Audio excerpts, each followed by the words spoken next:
Thank you, everybody, for coming to the DARKHORSE podcast YouTube page. If you could do me a quick favor, see that little subscribe button at the bottom of your screen? Go ahead, click that subscribe button. Really does help our channel grow, our audience grow, and I really do appreciate it more than you know. So click that subscribe button. Appreciate your support. Now, here's the video that you came here for. Want to go ahead and talk about some of the other big games from across college football on Saturday in week 2. And I want to start with a program that we have discussed so many times here on the DARKHORSE Pod and DARKHORSE Pod YouTube channel, and that is the Nebraska Cornhuskers, okay? And if you've listened to this channel, listened to this podcast before, you already know my stance on Nebraska. I am a child of the 90s. When I grew up, Nebraska football was essentially the equivalent of what Alabama was kind of in those early to mid 2010s. Dominant, competing for championships every year, winning for championships every year. And so it goes without saying, we don't need to relitigate history, but it has not been a great couple years.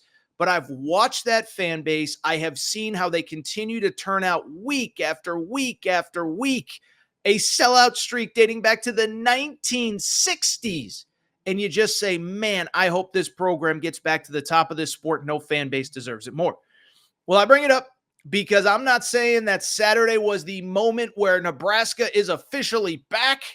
But what I am saying is you went into this game as a favorite. You went into this game as kind of the darling of college football. People finally starting to see what Matt Rule is building.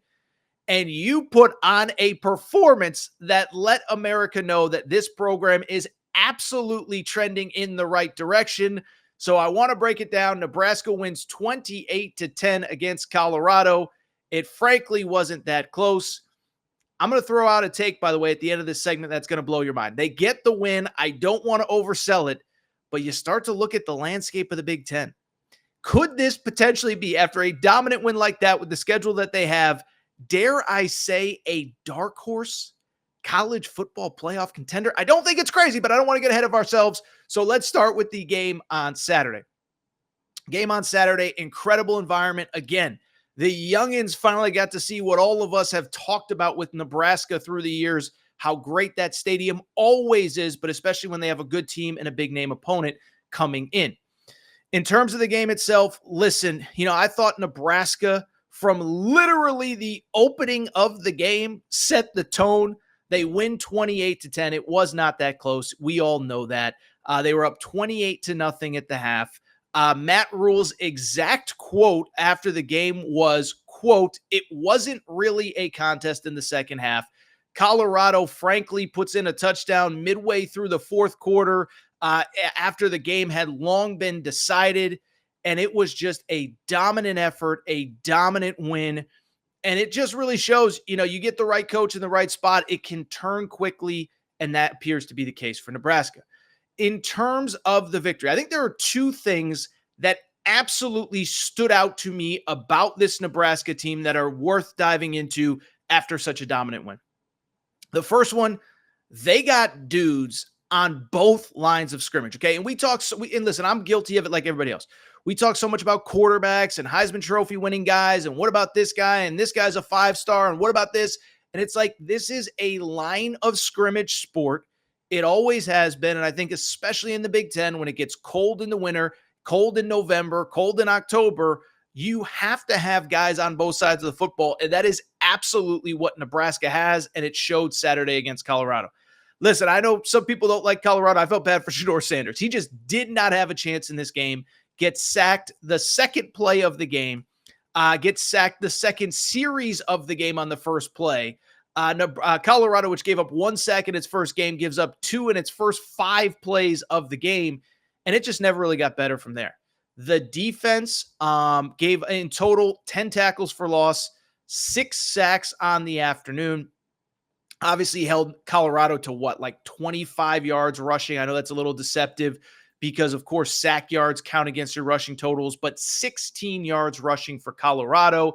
And then on the other side of the football, dominance on the offensive side, or on the offensive line as well. Running backs totaled about 4.5 yards per carry, 150 yards of total offense. And this was a game where, as Matt Rule said, they largely let their foot off the gas, was not competitive. just dominance on both sides of the football. Beyond that, also think it's worth noting, I really liked what I saw from Dylan Raiola.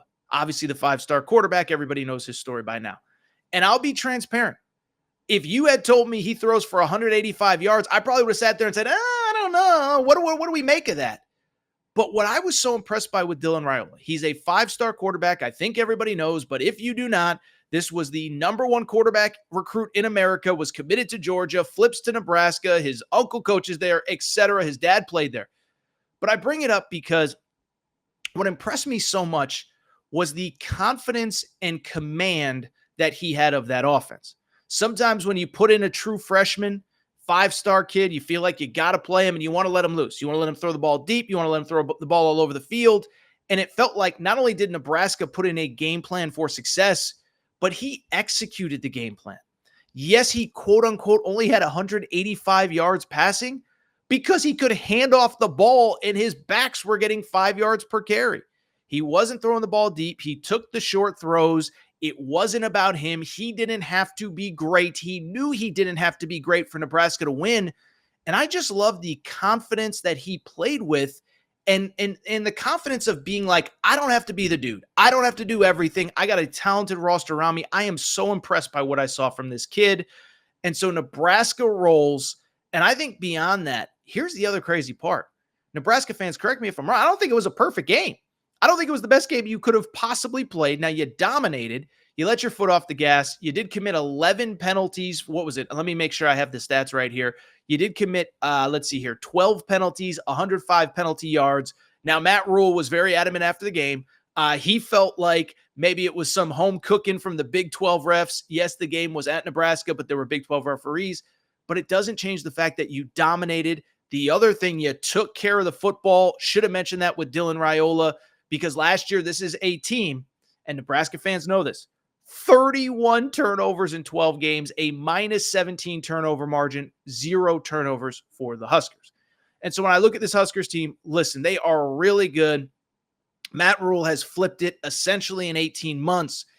And I understand there are steps to this, right? As the kids say, there are levels to this.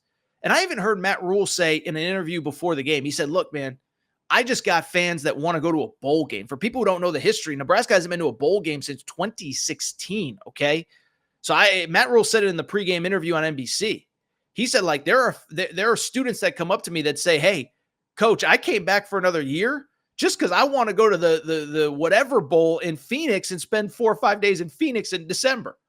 But when I look at what is going on with this program, with the Big Ten, with college football, this is going to sound crazy, but tell me why Nebraska, as crazy as it sounds, isn't a college football playoff dark horse. Now, again, speaking of horses, you don't want to put the horse before the cart. I get that. Okay. I'm not anointing anyone, anything, anytime, anywhere. But a couple of things stand out to me about this team. One, they have a style of play that travels, that will have success on the road, at home, cold weather, warm weather, wind, snow, sleet, 80 degrees when they're playing at USC in a few weeks. They take care of the football so far, and they dominate. They have real players on both lines of scrimmage. So that's not something, that's not flashy, that's not fluky. That is something that should carry with them as they travel throughout the season. Beyond that, speaking of which, let's look at the schedule. Because there was a reason that a lot of people thought Nebraska could be a surprise 8-9 win team this year, and it was because of the schedule. You look at who they play. They're 2-0. They play Northern Iowa this week. You certainly hope they're ready to play. First 4 Big Ten games. Illinois at home, Purdue on the road, Rutgers at Indiana. And so I bring it up because when we talk about a potential for a team to be what? 7-0 going into an Ohio State game later in the year? They could be 7-0. Now, Indiana looks better under Kurt Cignetti. Rutgers looks better. What the point I'm trying to make, they could easily be 7-0 going into that Ohio State game. The back half of the schedule is a little bit tougher because they do have to go to USC. USC all of a sudden looks better than we thought, but it doesn't change the fact that from my perspective, This is a schedule that is tailor-made for 8-9 wins if you just take care of business. Finally, let's just have an honest conversation. Let's look across the rest of the Big Ten right now, because I was a guy that thought, as we just discussed, that Michigan would at least be – Michigan is not good. And so Michigan all of a sudden, I thought they'd be 10-2. They'd go 1-2 against the Texas, Ohio State, Oregon trio, and they'd be 10-2. They make the playoff. Michigan's got a lot of work to do. That does not look like a team that's going to finish 10-2. Oregon right now is a mess. Oregon's got to stop scheduling teams from Idaho because they're giving them all sorts of fits.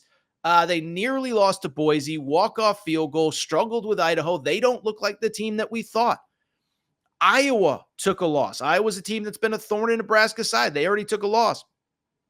Penn State, I'm sorry. James Franklin, every week it's a different story. Dominate West Virginia, struggle with whoever. What were they playing? Bowling Green? I can't even remember. So, all of a sudden you look at this schedule and you look at the Big Ten. You mean to tell me Penn State ain't going to lose somewhere weird? You mean to tell me Oregon looks like we thought they were? Now, I will say USC looks better than we thought. And Ohio State is really good. But when I look at this Nebraska situation, I don't think it's out of the realm of possibility to talk playoff. I know the fan base will be happy with a bowl game. I'm not trying to oversell it. But when I look at this team, it feels to me like they could surprise some people, and that this is a team that could be and should be and maybe will be in the mix in the Big Ten late in the year. And I think everybody knows the other part of it is this is a 12-team playoff era. 12-team playoff era. You finish 10-2 in the Big Ten, you're probably getting in. So it's fascinating to think about. You don't want to get ahead of yourselves, but congrats to Nebraska fans. You get the dub. By the way, Nebraska fans, if you're still with us, we got our new era, new rules shirt, baby. That is right. That is at AaronTorresOnline.com/merchandise. So make sure that you go ahead and check those out. AaronTorresOnline.com/merchandise. You can get that new era, new rules tee. But boy, oh boy, oh boy, what a great day that it was for the Nebraska Cornhuskers. You should be excited because you got yourselves a real football team right now, and you have a lot of reason for enthusiasm going into the back half of the schedule.